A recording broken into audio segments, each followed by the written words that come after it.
Yeah, welcome wrestling fans to this WWE show review on Tim Reynolds Show. Please make sure you guys hit that like button and subscribe to the channel as I'm reviewing Friday Night SmackDown in Memphis, Tennessee. And this show would be kicked off with main event Jey Uso as he would come through the crowd with everybody yeeting out of their seats, and they would ask for an encore presentation of Jey's entrance, just like we seen on Monday Night Raw, as everyone's hyped for main event Jey Uso, as Jey would welcome out the undisputed WWE champion Cody Rhodes out to the ring, where he would tell the American Nightmare, "You know why I'm here. I have a big decision to make on whether I will challenge Gunther for the World Heavyweight Championship, or on whether or not I will challenge you, my friend Cody Rhodes, for the WWE Championship in the main event at WrestleMania." And Cody would go on to tell his fellow Uso, his friend Jey, that he is so proud of him and congratulating him on his Royal Rumble victory, saying he's very deserving of it, saying, "You see that sign there? That's your sign to point at, because this is your moment and your decision. And we should go out and celebrate here in Memphis, because guess what? If you do choose me to challenge in the main event at WrestleMania, this will be the last time that we get to celebrate with one another, brother." As we see Cody Rhodes is all business and gets very serious, saying that he needs to win in the main event at WrestleMania to complete his title reign. But then we would then see Jacob Fatu and Tama Tonga come out to interrupt both of these competitors. Then Fatu would say to Cody that he took that championship belt away from his family at last year's WrestleMania, and now his family needs that title back. And speaking of family, he would turn to Jey Uso and say, if anyone's gonna bring this title back to this family, it sure as hell ain't gonna be you,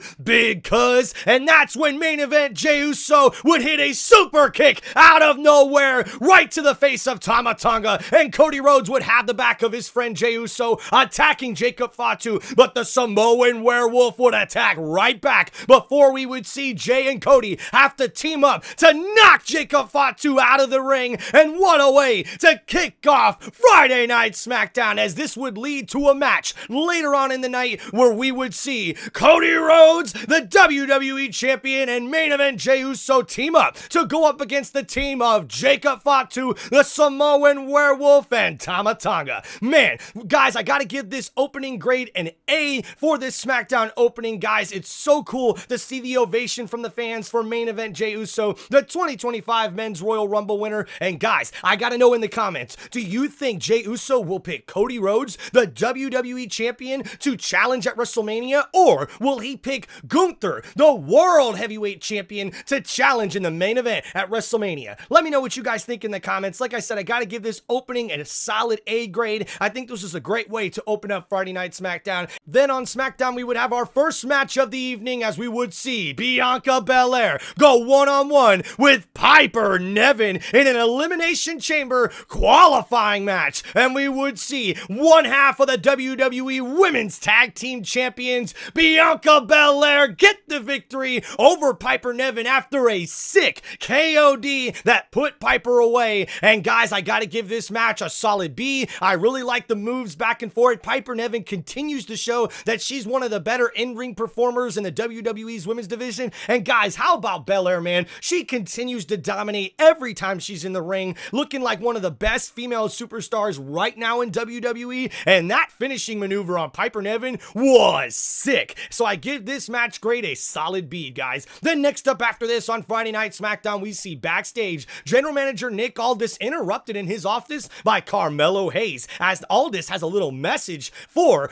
Carmelo Hayes after his actions at the Royal Rumble. It looks like General Manager Adam Pearce is sending over a Raw superstar to face Carmelo Hayes in a match on Friday Night SmackDown. And Carmelo's like, nah, man, you ain't playing this with me, dude. Who the hell is it anyways? As we would see Akira Tozawa of the Alpha Academy come and look to challenge Carmelo Hayes after he cost him his spot in the 2025 Royal Rumble, attacking him at the entrance when I Show Speed ended up replacing Tozawa. And after confronting him, we would then see this match official, as Carmelo Hayes would take on Akira Tozawa here on on Friday Night SmackDown. Then, guys, next up after this, we would see DIY, the WWE Tag Team Champions, coming off of a successful defense of their tag team titles at the Royal Rumble against Motor City Machine Guns, as they would ask for a moment of silence for Motor City Machine Guns, as they have proven that they are no longer in their league and they cannot compete for the WWE Tag Team Championships anymore. And guys, then they would be interrupted by Pretty Deadly, who reminds DIY, who's been helping them keep those WWE Tag Team Championships for the last few weeks. And then General Manager Nick Aldis would come out and say, you know what, I got a great idea for a match. Even though maybe Pretty Deadly, you haven't necessarily earned a title shot, how about you go out there and go earn one right now in a match against DIY? Because if you're able to beat the champs in a non-championship contender match, then maybe, just maybe, you'll put yourselves in line for a title shot for those WWE Tag Team titles. And guys, that's the match we would see next on Friday Night SmackDown, as we have Pretty Deadly going one-on-one with Johnny Gargano and Tommaso Ciampa of DIY in this tag team match, and Pretty Deadly would get the upset. Oh my goodness, guys, they played some dirty tricks here on DIY, who tried to play dirty, pulling the tights and grabbing the rope, but Pretty Deadly would reverse things themselves, grabbing the top rope on a roll-up and getting the victory without the referee knowing they were grabbing on the ropes. And now it looks like Pretty Deadly is in line for a title shot for the WWE Tag Team titles. Guys, I'm going to give this match a solid C. I thought it was a little sloppy, but maybe that's because Tommaso Ciampa and Johnny Gargano were still in street clothes. But man, Pretty Deadly now puts themselves right in contention for those WWE Tag Team titles. So I do give this match a solid grade of a C.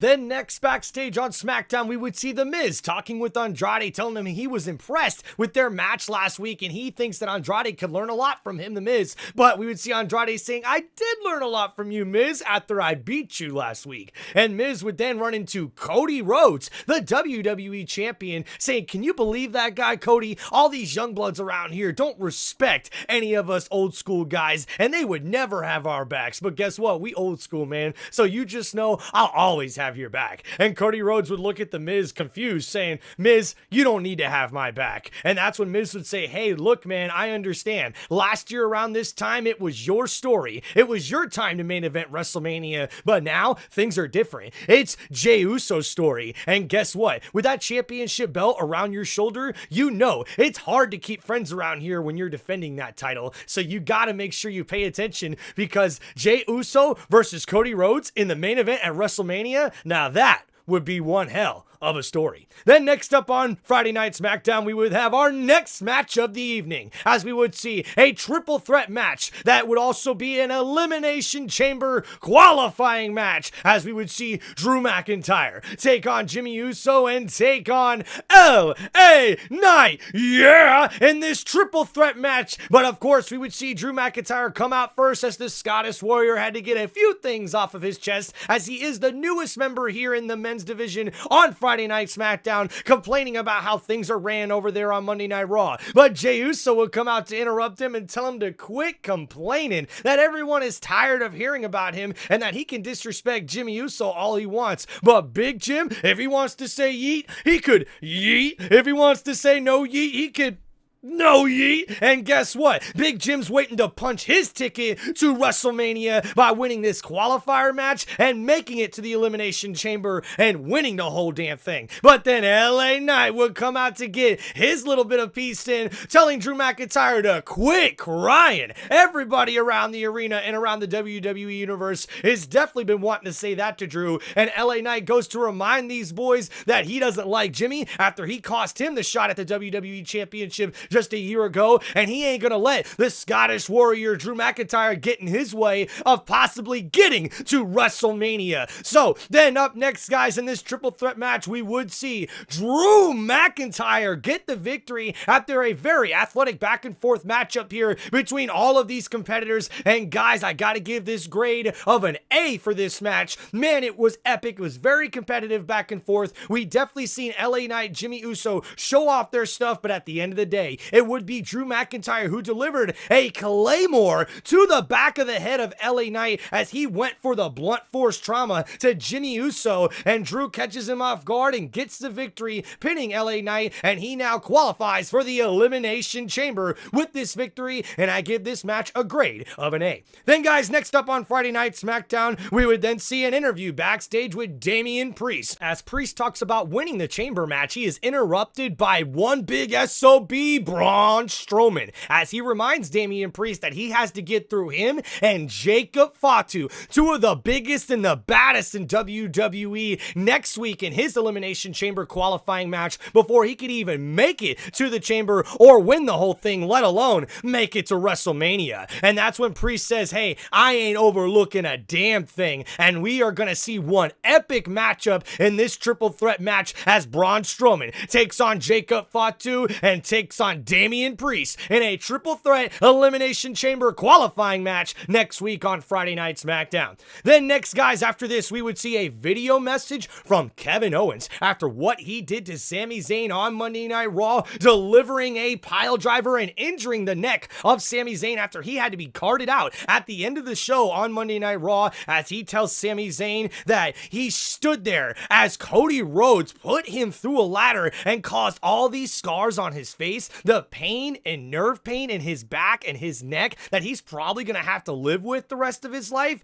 He says that Sami Zayn let that happen because he stood by and did nothing to help him. But then Kevin Owens was watching in the back the Royal Rumble as Sami Zayn helped out Roman Reigns in that match, and Kevin Owens was furious. And that's what led to this attack on Sami Zayn, as Kevin Owens then calls Sami Zayn a horrible friend, a terrible human being, and he disgusts him. And I'll never forgive you, and Sami, you will pay. Such a cryptic message from Kevin Owens, and this after he shows no remorse for what he did to Sami Zayn on Monday night, delivering that pile driver. Man, Kevin Owens, you disgust me in the WWE universe. Then guys, next on Friday Night SmackDown, we would then see our next match of the evening, as it would be Carmelo Hayes going one-on-one with Tozawa of Alpha Academy, but Carmelo Hayes would be the one to get the victory in this matchup. A very athletic back and forth match as Tozawa really showed off a lot of in-ring ability, but Carmelo Hayes would be too much as he gets the victory here in this matchup on Friday Night SmackDown. And guys, I give a grade for this match of a B. I really thought Tozawa and Carmelo Hayes really performed well in the ring together, even though I believe this was their first match in the ring with one another. Then guys, next up here on Monday Night Raw, after this, R-Truth is backstage helping out Tozawa, trying to get him to the locker room and to the medical trainer, but then he drops Tozawa like a ton of bricks because he sees Jey Uso saying,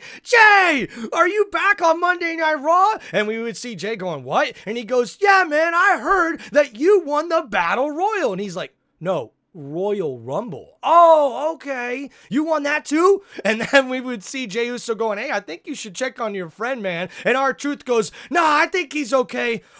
I think he may have just yeeted all over himself. And guys, R-Truth is hilarious, dude. As we see then, Jey Uso is run into by Cody Rhodes as the WWE champion comes up to ask Jey if he has thought about WrestleMania yet. And Jey would tell the American Nightmare that, nah, man, I'm still pondering it, man, because I would love to face you at WrestleMania, but I got a little bit of a personal vendetta right now against Gunther as well, so I'm just undecided, Us. And then we'll just have to wait and see who main event Jey Uso, the 2025 Men's Royal Rumble winner, will pick to challenge in the main event at WrestleMania. Next on SmackDown, we would see the Women's 2025 Royal Rumble winner, Charlotte Flair, as she would come out saying, do you love me? Do you hate me? Well, does it really matter? Because all I hear are dollar signs, and you are all just obsessed with Charlotte Flair. And no, it's not just because of my name why I think I'm better than everybody, because I came back after 14 months, and did you honestly think I wasn't gonna win the Royal Rumble? That I wasn't going to make history? As Charlotte Flair became the first ever woman to win the Women's Royal Rumble 2 times, and now she has punched her ticket to the main event at WrestleMania, and she's looking for a champion to inspire her, and that's why she went to Monday Monday Night Raw to see Women's World Champion Rhea Ripley, and then that's why she went to NXT to see the Women's NXT Champion Julia. Inspired her, and that brings her to here on Friday Night SmackDown as she's looking at the WWE Women's Champion Tiffany when, Tiffany Stratton would come out to interrupt the Queen as she tells her how big of a fan that she is of Charlotte Flair and how everybody's been comparing her to Charlotte Flair since she came into WWE. Then Stratton would disrespect the Queen, which would not be a good idea, as Charlotte Flair disrespects the champ right back, saying, "Oh, I'm sorry, did you say something? Do you know you sound like a child? And by the way, you shouldn't speak unless spoken to." Such disrespect coming from Flair. And then we would see Tiffany Stratton say, "That's why I want you to pick me to face in the main event at WrestleMania, so I can beat the disrespect into you and prove to everybody that I'm not another Charlotte Flair. I'm the one and only Tiffany Stratton." And then both of these ladies would be interrupted by Nia Jax and Candice LeRae, as Nia breaks some news to all of us that she will be facing Tiffany Stratton next week on Friday Night SmackDown for the WWE Women's Championship. A big shock to a lot of people, as Nia Jax then turns to Charlotte Flair saying, if you want to win the title at WrestleMania, you'll have to go through me, Charlotte," as Tiffany Stratton then stares down her opponent for next week and her possible opponent at WrestleMania, as Charlotte Flair then says, "Well, I guess I'll stick around and come back next week and see what happens in this title match between you two." But then everyone's interrupted by Alexa Bliss, who made her return at the 2025 Royal Rumble and now returns to Friday Night SmackDown. In our next match here on SmackDown would be Alexa Bliss going one-on-one with Candice LeRae in an Elimination Chamber qualifying match. And we would see Alexa Bliss not show any ring rust, as I believe this was her first match with Candice LeRae inside the ring. And even though both of these ladies showed off their athleticism and how competitive they really are, you all know who was going to win this one, as Alexa Bliss gets the victory and she now qualifies for the Elimination Chamber. And a big victory here for Alexa Bliss on her return match to Friday Night SmackDown, her first match here on SmackDown in over 2 years. And guys, I gotta give a grade to this match of a B. I really do thought it was a good match. She showed a little ring rust in this one, did Bliss, but Candice LeRae was a good partner to have in there with the ring with her, as they showed off very, very good moves and very good athleticism throughout this matchup. That's why I give it a grade of a B for this match. Then guys, next up here on Friday Night SmackDown, after this match, we would see an interview backstage with Women's United States Champion Chelsea Green and Piper Niven, which would be interrupted by Michin and B-Fab as they remind Chelsea that she should be looking out for Michin, who's coming for that Women's United States Championship, even though Chelsea Green has an Elimination Chamber qualifying match coming up and she thinks she's gonna win it all and go to main event WrestleMania and win all of that. That's what B-Fab and Michin reminds her of, that she's got to get past Michin and a bunch of other women's superstars first before she even gets to Elimination Chamber, including one of the newest women on Friday Night SmackDown, Selena Vega, who comes out of nowhere to scare Chelsea Green and go, that belt would look pretty good around my waist too, don't you think? As Piper Niven can't believe what's going on, and neither can Chelsea Green, as Chelsea starts screaming, "Piper, I told you I need better security detail. What is going on?" And Piper throws her hands up in the air and goes, "I don't know. Why do so many people hate you, Chelsea Green?" What a crazy backstage interview. And then we would see a video promo from the Street Profits, who returned at the Royal Rumble and took out both DIY and Motor City Machine Guns in that WWE Championship match, as they're looking to get themselves back in contention for those tag team titles. And that's why they're coming after everyone in the tag team division, especially the Motor City Machine Guns, who we would see backstage in the locker room area being interviewed and asked about that video promo and what happened at the Royal Rumble after they lost to DIY, but they would be interrupted by Los Garza. Now, these two teams have had a beef for quite a while. As we see them confronting each other, we would see the leader of Legado del Fantasma get in the face of Motor City Machine Guns and remind them that they have come out here and jumped in front of a lot of other tag teams who look like they could contend for those tag team championships as well. So if they're looking for a fight, then a fight is what they'll get, as we will officially see Los Garza go up against Motor City Machine Guns in a tag team match next week. And finally, in the main event of Friday Night SmackDown, we would see a tag team match with main event Jey Uso Solo and Cody Rhodes teaming up to take on the team of Jacob Fatu, the Samoan Werewolf, and Tama Tonga, as we would see an epic back and forth matchup between both of these teams. But the undisputed WWE champion reminds everybody why he's on top and the champ, as he helps his team get the victory in this one after we've seen Jey Uso take out Jacob Fatu outside of the ring, tossing him over the announcer's table with a big jump in between the ropes. And then we would see Cody Rhodes hit a crossroads on Tama Tonga as the American Nightmare gets the pinfall victory. But then out of nowhere, Solo Sikoa returns to Friday Night SmackDown and attacks Cody Rhodes as he lays out the American Nightmare, as we see the WWE champ lay in the middle of the ring, beaten down by Solo Sikoa as Solo stands over the champ. What does this mean going forward on Friday Night SmackDown? What does this mean for the old bloodline with his old bloodline mates Jacob Fatu and Tama Tonga? What does this mean with them and Solo? Is Solo gonna challenge for the WWE Championship? But we would have to wait to find out, as this is the way Friday Night SmackDown ends. Guys, I gotta give this final match an A. I really thought these teams put on quite a bit of a show here in the main event. Maybe not the best match of the night, but definitely one of them, as we see Cody Rhodes get the victory. I love seeing Jey and Cody work together as a tag team. And hey, Jacob Fatu and Tama Tonga have been impressing every single week in every single match that they've been in the ring together. But man, the return of Solo Sikoa, what does this mean, guys? What does this mean going forward for Solo, the old bloodline, Cody Rhodes in the WWE Championship? I'm not sure. Let me know what you guys think in the comments. But guys, I give this final grade for this final main event match an A. What a match and what a way to end Friday Night SmackDown. And this has been your WWE show review on Tim Reynolds Show. Please make sure you guys hit that like button and subscribe for the channel. And guys, if you made it to the end of this video,